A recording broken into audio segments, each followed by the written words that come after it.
जय हिंद प्यारे साथियों। आज इस क्लास में हम संस्कृत के टॉप 20 प्रश्नों को पढ़ने वाले हैं, जिन्हें यदि आप पढ़ते हैं तो यहाँ से आपको एग्जाम में प्रश्न देखने को अवश्य मिलेंगे, क्योंकि सारे प्रश्न आपके सिलेबस के अनुसार होने वाले हैं। इसलिए आप सभी से मेरी रिक्वेस्ट है, आप लोग इस वीडियो को कंप्लीट देखें, और यदि आपको किसी भी प्रश्न का आंसर पहले से पता है तो हमें कमेंट करके अवश्य बताएं। तो चलिए भाई, शुरू करते हैं हम प्रश्न क्रमांक 1 से। कहा गया है रचनात्मक आकलनस्य प्रधान उद्देश्य, अर्थात यहाँ पर इसका अर्थ हुआ रचनात्मक आकलन का प्रधान उद्देश्य है। ऑप्शन है 4। कहा गया है उत्तीर्ण अनुत्तीर्ण का निर्धारण करना, नहीं। उपलब्धि को मापना, नहीं। छात्र के दोषों को अन्वेषण करना या फिर खोजना, नहीं। बल्कि रचनात्मक आकलन का प्रधान उद्देश्य क्या होता है? बोधनो अध्ययनो उन्नतिकरणम, अर्थात यहाँ पर इसका अर्थ क्या हो जाएगा? यहाँ पर इसका अर्थ हो जाएगा बोधन, मतलब ज्ञान के अध्ययन की उन्नति करना। क्या है? ज्ञान के अध्ययन की उन्नति करना, ये रचनात्मक आकलन का प्रधान उद्देश्य होता है। तो यहाँ पर राइट आंसर हमारा ऑप्शन सी के साथ चला जाएगा। प्रश्न क्रमांक 2 पर आते हैं। कहा गया है पंच पंचाशत को अंक में लिखेंगे। पंच पंचाशत को बताना है, अंकों में कैसे लिखेंगे? तो देखिए साथियों, यहाँ ऑप्शन ए में क्या है? 500 लिखा है। तो भैया 500 को कैसे लिखा जाएगा? 500 को लिखा जाएगा भैया पंचशती। क्या लिखा जाएगा? 500 को पंचशती लिखा जाएगा। इसके बाद इक्यावन, इक्यावन को लिखा जाएगा एक पंचाशत, ठीक है। 50 को लिखेंगे हम, 50 को लिखेंगे हम पंचाशत। क्या लिखेंगे? 50 को हम, 50 को लिखेंगे हम पंचाशत। और 55 को क्या लिखेंगे? 55 को लिखेंगे हम पंच पंचाशत। तो यहाँ पर राइट आंसर हमारा ऑप्शन डी के साथ चला जाएगा। 55 को लिखेंगे हम पंच पंचाशत, ठीक है। सारे पॉइंट ध्यान रखना, मैंने सभी के बता दिए हैं कि किसको क्या लिखेंगे। प्रश्न क्रमांक 3 पर आते हैं, और आप सभी से मेरी रिक्वेस्ट है, यदि आपको हमारी क्लास पसंद आती है तो वीडियो को लाइक और शेयर तो अवश्य ही कर दें। चलिए, कहा गया है भाषा शिक्षणे नियंत्रणम नाम, अर्थात यहाँ पर इसका अर्थ हुआ भाषा शिक्षण में नियंत्रण नाम है। बताना है भाषा शिक्षण में नियंत्रण नाम किसका है? लक्ष्य भाषा का, निर्गल उपयोगः, नहीं। परिवीक्षित भाषा शिक्षण, नहीं। क्या है? उपाध्याय नियंत्रित भाषा शिक्षण, नहीं। बल्कि क्या है? यथार्थताम निर्धारितुम व्याकरणस्य उपयोगः, अर्थात यथार्थता को निर्धारण करने के लिए व्याकरण का उपयोग करना, इसी का नाम क्या है? नियंत्रण है। क्या है? इसी का नाम है नियंत्रण। तो यहाँ पर राइट आंसर हमारा ऑप्शन डी के साथ चला जाएगा। इसका अर्थ क्या हुआ? यथार्थता निर्धारण करने के लिए व्याकरण का उपयोग करना। यथार्थता से मतलब क्या होता है? शुद्धता, है ना। चलिए, प्रश्न क्रमांक 4 पर आते हैं, और इसमें मैंने व्याकरण के क्वेश्चन को भी इंक्लूड किया हुआ है, क्योंकि आप लोगों की बहुत सारी कमेंट आई थी कि सर जो व्याकरण वाला पोर्शन है वो भी आप हमें कंप्लीट करवा दें। चलिए, कहा गया है तमह का विलोम शब्द क्या है? तमह, इसका विलोम बताना है, क्या होगा? देखिए साथियों, अधर्मः, अधर्मा का विलोम क्या होगा? धर्मः होगा। होगा। निषेध का विलोम क्या होगा? विधि होगा। फिर ठीक है, सुलभः, सुलभः का विलोम क्या होगा? सुलभः का विलोम होगा दुर्लभः होगा। और प्रकाशः का विलोम होगा तमः। तो यहाँ पर राइट आंसर हमारा ऑप्शन सी के साथ चला जाएगा। तमः का विलोम होगा प्रकाशः। ओके, चलिए भाई, प्रश्न क्रमांक 5 पर आते हैं, और देखिए हिंदी और संस्कृत में भाई थोड़ा सा डिफरेंस होता है, चाहे संधि हो, पर्यायवाची हो, विलोम शब्द हो, बस उसमें थोड़ा रूप बदल जाता है शब्द का, इतना आपको संस्कृत में डिफरेंस देखने को मिलता है। चलिए प्रश्न क्रमांक 5 में क्या कहा गया है, संस्कृत व्याकरण में व्यंजन वर्णों को किस प्रत्याहार के द्वारा दर्शाया जाता है, अच, हल, अल या फिर उपरोक्त में से कोई नहीं। देखिए साथियों, यहाँ पर आपको 3 बातें ध्यान रखना अनिवार्य है। कौन कौन सी? देखिए साथियों, ध्यान रखना, अच प्रत्याहार, अच प्रत्याहार के द्वारा स्वरों को दर्शाया जाता है, ठीक है। और हल प्रत्याहार के द्वारा व्यंजनों को दर्शाया जाता है, ठीक है। और अल प्रत्याहार के द्वारा संपूर्ण वर्णमाला को दर्शाया जाता है। क्लियर? आप चाहें तो कॉपी में ये नोट कर लें। तो यहाँ पर क्या है, व्यंजन वर्णों को, तो भैया व्यंजन वर्णों को दर्शाते हैं हम हल प्रत्याहार के द्वारा। तो यहाँ पर राइट आंसर हमारा ऑप्शन बी के साथ चला जाएगा, ठीक है भाई। चलिए प्रश्न क्रमांक 6 पर आते हैं।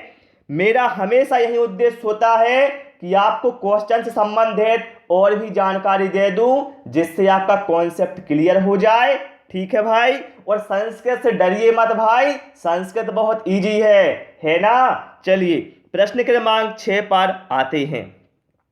कहा गया है, कंठ शुद्धि ही सुष्ठु उच्चारणम लयः वेगः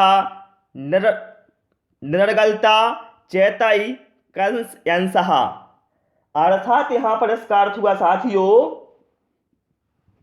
कि कंठ शुद्धि से शुद्ध उच्चारण में लय वेग की निरर्गलता किसके आवश्यक अंश हैं, बताएं आप लोग। तो देखिए सीधा सा है, लय वेग शुद्धोच्चारण कंठ शुद्धि। तो भैया इसका संबंध बताना है किससे होगा, लेखन कौशल से। भैया लेखन कौशल से कहां से हो जाएगा इसका, पठन कौशल से नहीं, ठीक है। बल्कि इसका जो उपयोग है या अंश है किसका है, वाचन कौशल का। तो यहां पर राइट आंसर ऑप्शन सी के साथ चला जाएगा, वाचन कौशल से, ठीक है। चलिए प्रश्न क्रमांक 7 पर आते हैं। कहा गया है, सच्चरितम पद का संधि विच्छेद क्या होगा। सच्चरितम पद का बताना है संधि विच्छेद क्या होगा। चलिए तो देखिए यहां पर हमारा राइट आंसर क्या होगा, इसका संधि विच्छेद कैसे होगा भाई मेरे, सत प्लस चरितम। तो ऐसा दिया है मैं ऑप्शन बी में, यही अपना राइट आंसर हमारा हो जाएगा, ठीक है। चलिए प्रश्न क्रमांक 8 पर आते हैं। कहा गया है, प्रतिदिनम में कौन सा समास है। अब देखिए यही क्वेश्चन हिंदी में देते तो लिखा मिलता है आपको प्रतिदिन में कौन सा समास है, लेकिन अभी हम क्या है संस्कृत पढ़ रहे हैं। तो देखिए बता चुका हूं संस्कृत और हिंदी में भाई कोई डिफरेंस नहीं है, थोड़ा सा ही डिफरेंस होता है बस, ठीक है। तो प्रतिदिनम में बताना है कौन सा समास है। तो यहाँ पर देखिए पहला पद क्या है, अव्यय है, इसलिए यहाँ पर अव्ययी भाव समास हो जाएगा। ऑप्शन ए हमारा यहाँ पर करेक्ट आंसर हो जाएगा। प्रश्न क्रमांक 9 पर आते हैं। कहा गया है, यो छात्रः भाषाम अर्जन्ति अनेन विधानेन। अर्थात यहाँ पर इसका अर्थ हुआ युवा छात्रों में भाषा को अर्जित करने के अनेक विधान हैं या अनेक विधियां हैं, है ना। तो बताना इसमें से कौन सी सबसे अच्छी होगी। प्रश्नोत्तर को कंठस्थीकरण करना नहीं, व्याकरण परीक्षा इसका कोई लेना देना नहीं है, पाठ्य पुस्तक को पढ़कर उसके उत्तर लिखना नहीं, बल्कि क्या है भाषा अर्जित करने के लिए सर्वोत्तम इसमें से क्या होगा, क्या है वास्तविक जीवन संदर्भेषु तस्याम भाषायाम व्यवहरन्ति। अर्थात यहाँ पर इसका अर्थ हुआ वास्तविक जीवन के संदर्भ में उस भाषा का व्यवहार करना। ये युवा छात्रों में भाषा अर्जित करने का सर्वोत्तम विधान होगा या विधि होगी। ऑप्शन ए यहाँ पर हमारा करेक्ट आंसर हो जाएगा। प्रश्न क्रमांक 10 पर आते हैं, ठीक है। देखिए यहां कहा गया है, छात्र केंद्रित शिक्षा कक्षयः स्वरूपम किम। देखिए आपको सीधा यहाँ पर स्पष्ट हो रहा है, आपसे अर्थ निकालते बिल्कुल भी ना बने तो भी आप समझ जाएंगे कि यहाँ पर छात्र केंद्र शिक्षा कक्ष का स्वरूप कैसा होता है ये बोला गया है ना भैया। कोई अलग बात नहीं है संस्कृत में। संस्कृत और हिंदी थोड़ी अलग से आई है क्या भैया, संस्कृत से ही बाद में हिंदी आई है ना। तो देखिए छात्र केंद्र शिक्षा कक्ष का स्वरूप कैसा होता है, कठोर अनुशासन नहीं, स्थिर उपवेशन व्यवस्था होती है नहीं होती है, सिद्धि मापन के लिए नियत परीक्षा बिल्कुल नहीं, बल्कि छात्र केंद्रित शिक्षा कक्ष होती है वो कैसी होती है, क्रियाकल्प वैविध्यम। अर्थात क्या है, अर्थात इसका अर्थ हुआ क्रियाकलापों की विविधता। ठीक है, ऑप्शन सी यहाँ पर हमारा करेक्ट आंसर हो जाएगा। प्रश्न क्रमांक 11 पर आते हैं। टोटल भाई इसमें 20 प्रश्न हैं, वीडियो कंप्लीट देखना, पहले ही बोल दिया था। चलिए पुत्री का पर्यायवाची बताना है क्या है। सभी साथी या तो आंसर कमेंट करते जाएं या कॉपी में नोट करते जाएं। तो देखिए पुत्री का पर्यायवाची क्या होगा, तनया। ऑप्शन सी यहाँ पर हमारा करेक्ट आंसर हो जाएगा। और इसके साथ ध्यान रखना तनया, तनुजा और सुता, ये भैया सभी पुत्र के पर्यायवाची होते हैं, ये भी आप ध्यान रखना। ठीक है, चलिए प्रश्न क्रमांक 12 पर आते हैं। और गलती होती है कोई बात नहीं, क्योंकि हमें पता है हम गलतियों के द्वारा ही सीखते हैं, बिना गलती के कोई नहीं सीखता भैया, है ना। कोई जन्म से कुछ सीख कर नहीं आता, सीखने के लिए प्रयास करना पड़ता है, तो भैया गलती तो होंगी। ओके, चलिए प्रश्न क्रमांक 12 पर आते हैं। कहा गया है व्याकरण बोधनस्य श्रेष्ठम विधानम। अर्थात यहाँ पर इसका अर्थ हुआ व्याकरण बोधन या व्याकरण ज्ञान की श्रेष्ठ विधा कौन सी है, बताना है। व्याकरण के ज्ञान की श्रेष्ठ विधानम कौन सी है। विधान से मतलब क्या है, विधि मान लो आप। ठीक है, व्याकरण के ज्ञान की श्रेष्ठ विधि बताना है कौन सी है। तो देखिए सूत्रों को कंठस्थीकरण करना। भैया देखिए शिक्षण में भैया कभी भी कंठस्थीकरण करने की बात नहीं होती है। जब भी आपको ऐसा ऑप्शन दिखे तो उसको क्रॉस पहले ही कर दो। ठीक है, नियमों का अनुसरण कर अभ्यास बिल्कुल नहीं, बल्कि यहाँ पर ऑप्शन बी में क्या कहा गया है, उदाहरण द्वारा व्याकरण नियमानाम व्यक्तिकरणम। अर्थात यहाँ पर इसका अर्थ हुआ उदाहरण के द्वारा व्याकरण नियमों को व्यक्त करना। क्या है, उदाहरण के द्वारा व्याकरण नियमों को व्यक्त करना, ये व्याकरण के ज्ञान की श्रेष्ठ विधि होगी। ऑप्शन बी हमारा बिल्कुल करेक्ट आंसर हो जाएगा। प्रश्न क्रमांक 13 पर आते हैं। कहा गया है संस्कृत में उपसर्गों की संख्या कितनी है, 15, 20, 27 या फिर 22। तो मेरे भाई संस्कृत में उपसर्गों की संख्या है 22। तो यहाँ पर राइट आंसर हमारा क्या है, ऑप्शन डी के साथ चला जाएगा। ठीक है, चलिए प्रश्न क्रमांक 14 पर आते हैं। देखते हैं क्या कहा गया है। कहा गया है सर्वे भवन्तु सुखिनः किस प्रकार का वाक्य है, संकेतवाचक, विस्मयबोधक, प्रश्नवाचक या फिर इच्छावाचक। बताएं आप लोग यहाँ पर करेक्ट आंसर क्या होगा। तो देखिए सर्वे भवन्तु सुखिनः मतलब कैसे है, यहाँ पर क्या है, सभी लोग कैसे, सभी लोग सुखी हों। क्या है, सभी लोग कैसे सुखी हों, ये यहाँ पर इसका अर्थ हुआ। मतलब क्या है, सभी सुखी हो, ये हमारी क्या है, इच्छा का बोध हो रहा है। हमारी इच्छा है कि सभी कैसे हैं, सुखी हो सभी लोग। तो इसलिए यहाँ पर राइट आंसर क्या हो जाएगा हमारा, इच्छावाचक वाक्य है। ठीक है, जिस वाक्य से इच्छा का बोध होता है तो क्या है, वो इच्छावाचक वाक्य होता है। जैसे मैंने कहा राम जल्दी ठीक हो जाए, तो मतलब क्या है, ये मेरी इच्छा है कि राम जल्दी ठीक हो जाए, है ना। चलिए प्रश्न क्रमांक 15 पर आते हैं। कहा गया है पठन कौशलम छात्र ही तदा ग्राह्यते यदा।